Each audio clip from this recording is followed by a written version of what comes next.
Nuestro tema de investigación es surgimiento y expansión de las maras en El Salvador desde la década de 1980.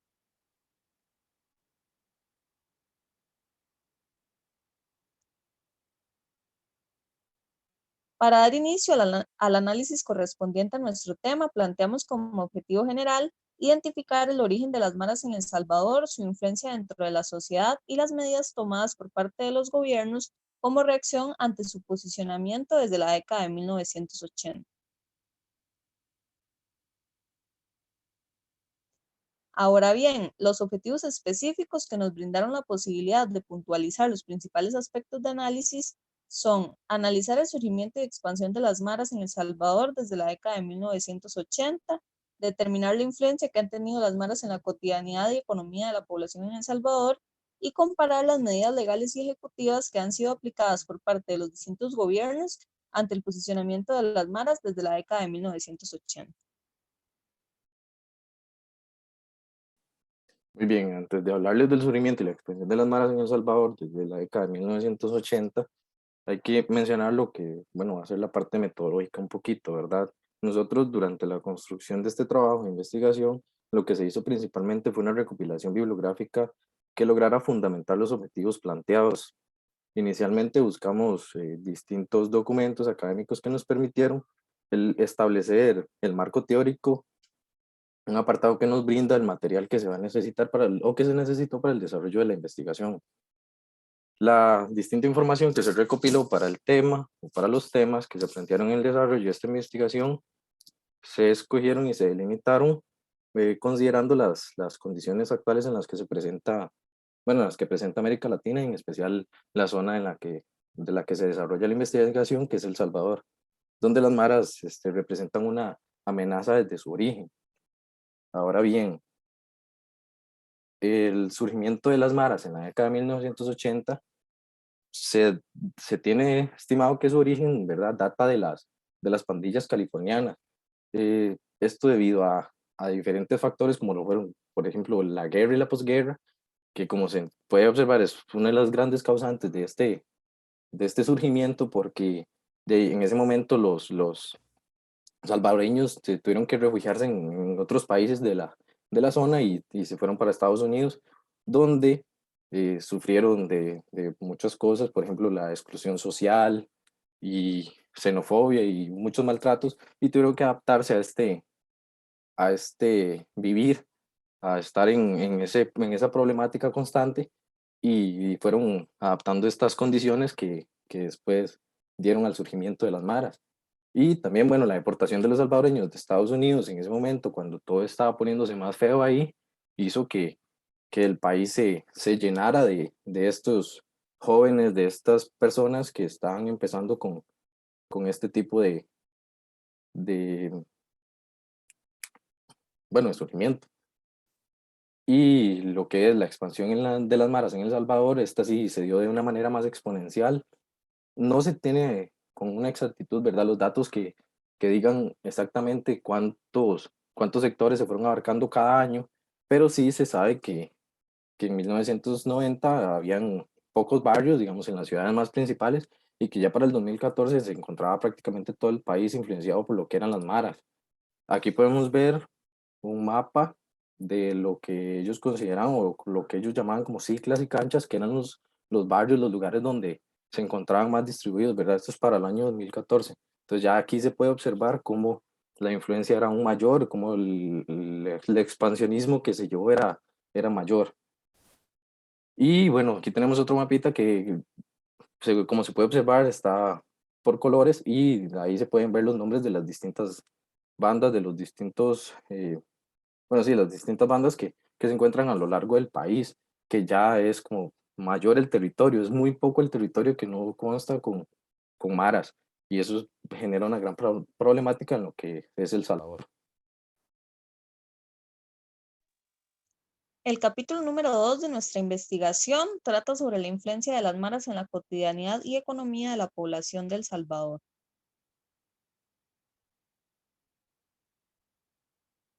La influencia de las maras en la sociedad de El Salvador se puede comprender a partir de problemáticas como la violencia y acciones delictivas, tales como extorsiones, robos e intimidación, que además como consecuencia provocan nulas oportunidades de desarrollo, por lo que, y en relación a los procesos migratorios, a partir de este mapa elaborado por la Agencia de la ONU para los Refugiados, es posible entender cómo los salvadoreños buscan salir del país en camino de un nuevo territorio en el que puedan desenvolverse sin verse amenazados y en peligro.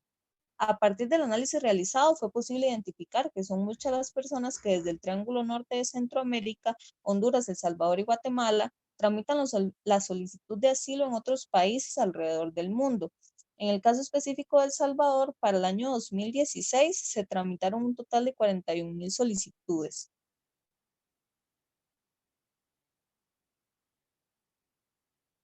Una de las problemáticas específicas que afecta a toda la población salvadoreña son las extorsiones, que se basan en el cobro de un monto por parte de las maras a personas de distintos estratos sociales para permitirles la continuidad de sus labores o actividades económicas. Sobre estas, es indispensable comprender el proceso de evolución que han tenido y se ve reflejado en este esquema, en donde es posible apreciar que para el año 1993, cuando empezaba a verse esta actividad, se trataba de la exigencia de pequeñas cantidades de dinero y la ejecución de hurtos y robos de pequeña cuantía. Por su parte, para el año 2005 se visualiza un proceso de cobro mucho más violento, en donde se exige por medio de mecanismos de presión el pago y ya para ese momento se normaliza esta actividad y se empieza a ampliar el rango de acción.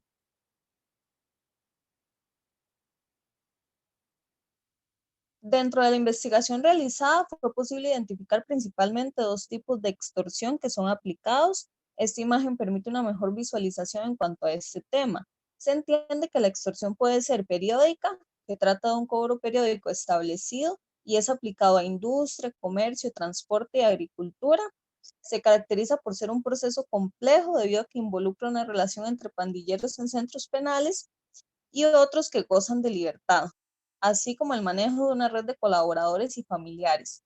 Por otra parte, se encuentra la extorsión única, que se basa en el cobro o solicitud de dinero una sola vez y es dirigida hacia familiares o personas particulares y se lleva a cabo mediante la intimidación por parte del victimario utilizando información personal de la víctima y el dinero se entrega en un lugar establecido o una cuenta bancaria específica. Es necesario comprender que este fenómeno delictivo se encuentra establecido de manera importante debido a que es la principal fuente de financiamiento que tienen las maras. Con este dinero se pagan todos los integrantes de su estructura organizativa y de esta manera garantizan la continuidad del funcionamiento.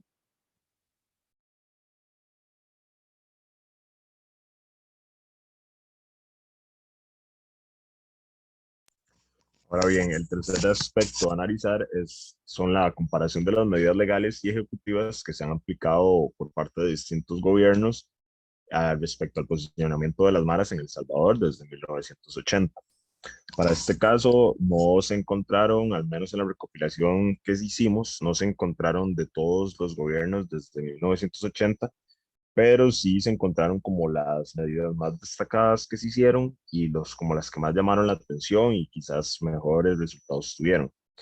Para empezar este análisis, es importante destacar que en El Salvador existe un bipartidismo desde el año 89 hasta el 2019. Este bipartidismo estaba regido por la derecha y la izquierda. En primer lugar, fue la derecha con el Partido Alianza Republicana Nacionalista del Partido Arena, ¿verdad? Que estuvieron en el gobierno desde el año 89 hasta el 2009. Por su parte, a partir del 2009 y hasta 2019, estuvo al frente del país el Frente Farabundo Martí de Liberación Nacional, FMNL, que era un partido de izquierda y conformado por la guerrilla.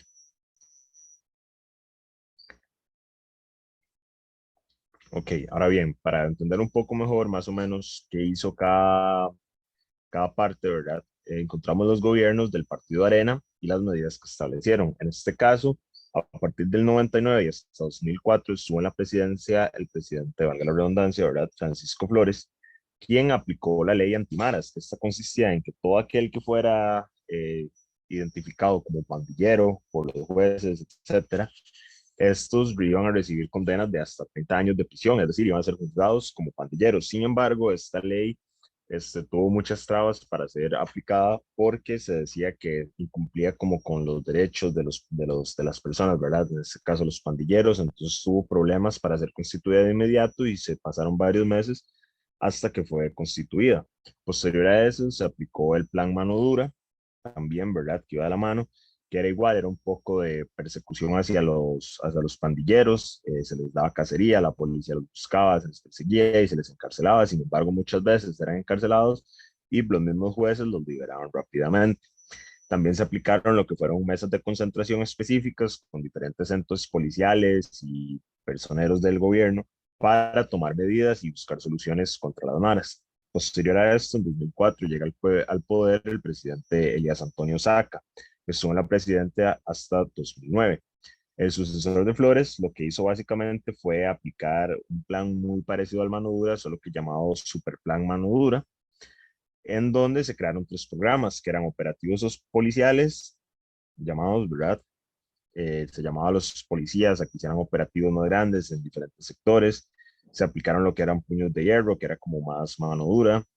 También el programa Mano Amiga y el programa Mano Extendida. Estos programas lo que buscaban eran como darle beneficios a los pandilleros, les daban como ayudas económicas, ayudas de educación, servicios como sociales, incluso ayudas dentro de la cárcel. Se les facilitaron muchísimas cosas como para que no solo fuera la parte de la mano dura, de perseguirlos y atacarlos, sino también se les daban como facilidades económicas, de bien social, etcétera, para que ellos como que buscaran otra salida fuera de las pandillas y así salvar también a aquellos que tenían la posibilidad de caer en pandillas.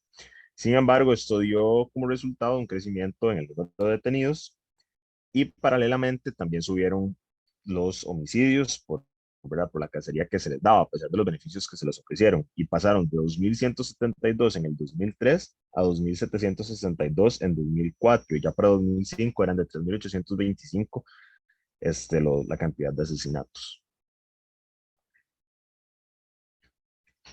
Ahora bien, en el caso del gobierno del FMNL, los más destacados fueron Mauricio Funes, que estuvo en la presidencia a partir de 2009, cuando ya dejó de estar, ¿verdad?, lo que era la derecha en el poder.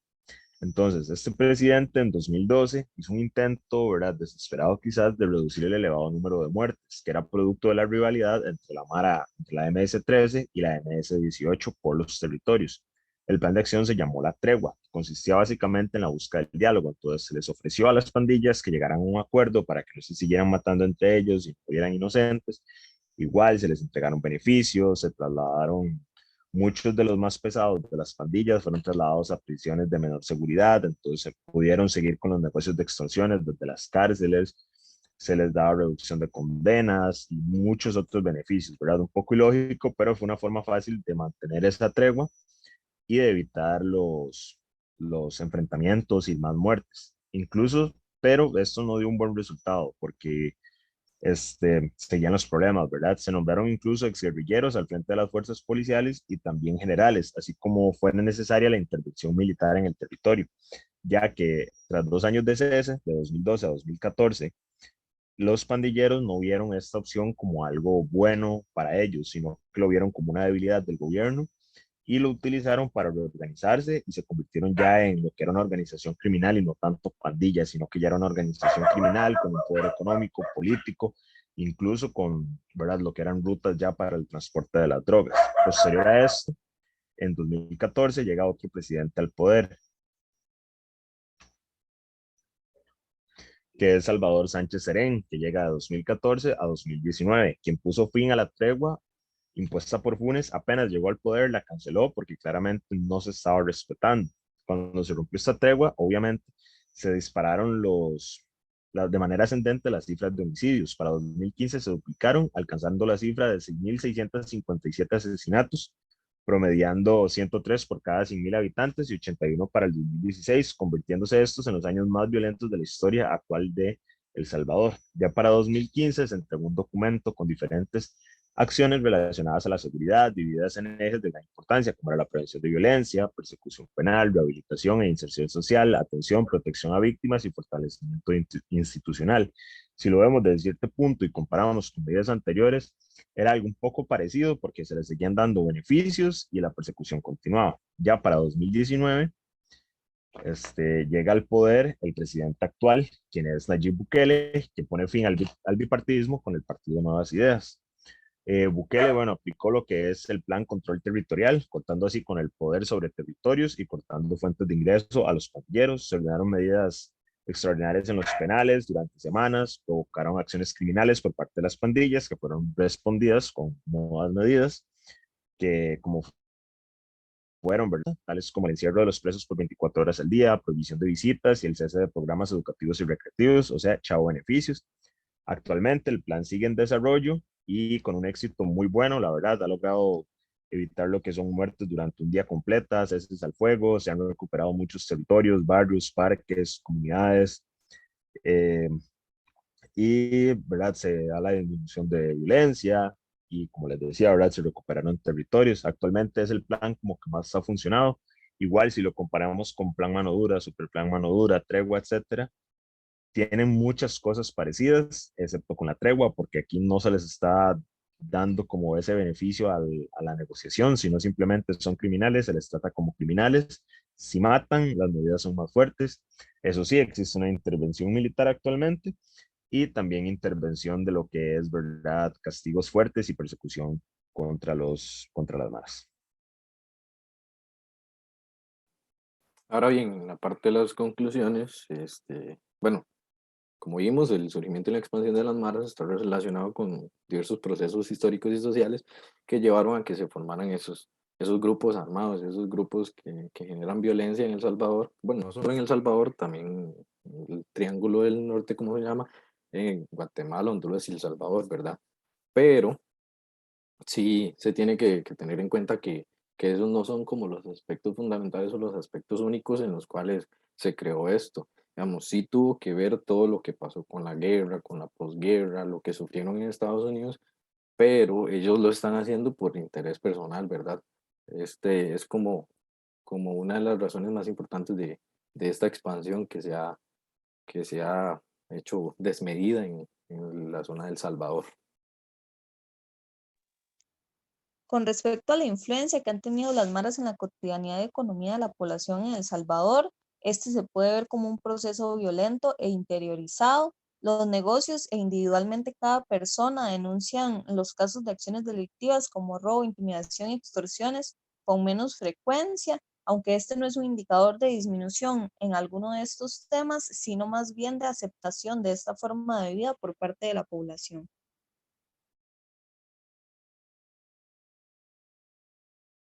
Actualmente la lucha contra las pandillas sigue y probablemente tendrá que continuar por muchos años para que exista como un balance, porque la delincuencia no se va a acabar. Sin embargo, se ha llegado a la conclusión o está comprobado que la lucha desde la mano dura y la persecución es la medida más efectiva contra las pandillas en el caso de la Mara, ¿verdad? Son como las que mayores resultados han dado, se han logrado mejores acuerdos y seguirá siendo como la única solución. Lastimosamente la violencia la han tenido que tratar con más violencia, pero en este caso sin afectar a la población, sino como pagándole a las maras con la misma moneda que han pagado. Muchas gracias.